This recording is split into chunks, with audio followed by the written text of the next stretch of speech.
2-3 दिवसापूर्वी क्रांती चौकमध्ये मोठी वाहतुकीची कोंडी निर्माण झाली होती।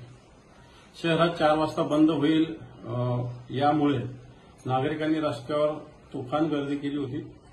दुपारचा वेळ होता, शहरात 2-3 मंत्री सुद्धा होते, त्यामुळे बरेच पोलीस वेगवेगळ्या ड्युटीवर होते आणि क्रांती चौकात फक्त एक भगिनी वाहतूक विभागाची वाहतूक नियमन करत होती। तिला अतिशय अवघड परिस्थिती होती तिच्यासमोर। अशा वेळेस मी तिथून जात असताना माझ्याबरोबर मी 10-20 शिवसैनिक होतेच, 2-3 गाड्यात आम्ही होतो। आम्ही रस्त्यावर थांबून 40 मिनिटं, तब्बल 40 ते 50 मिनिटं सगळी वाहतूक चारही बाजूनं सुरळीत करण्यासाठी आम्ही मदत केली।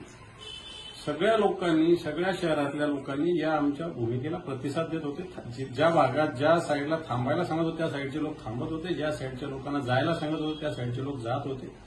सगळ्या प्रकारची वाहनं होते, कार होते, काही अँब्युलन्स सुद्धा होत्या, काही माल वाहतूक करणाऱ्या रिक्षा होत्या, बाकीच्या रिक्षा होत्या, बसेस होत्या।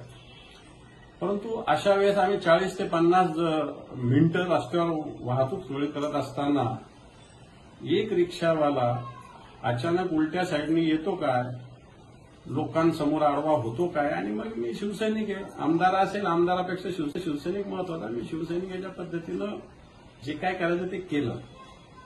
मी केलं त्याचं मी समर्थन करणार नाही, पण 40-50 मिनिटं आम्ही वाहतूक सुरळीत करतोय, 15-20 शिवसैनिक, शिवसेना प्रमुखाचा हे आम्हाला शिकवण आहे 80% समाजकारण, म्हणून आम्ही सगळे वाहतूक नियमन करतोय, 40-50 मिनिटं थांबतोय। ती बाजू सोडून एखाद्या रिक्षावाल्याला एक नुसतं हात उगारणं, त्याचा मोठा प्रचार करणं, काही अनेक मीडियाने, वेगवेगळ्या टीव्ही चॅनल्स असतील, पेपर्स असतील, यांनी अशा प्रकारे चुकीच्या भूमिका मांडलेल्या आहे।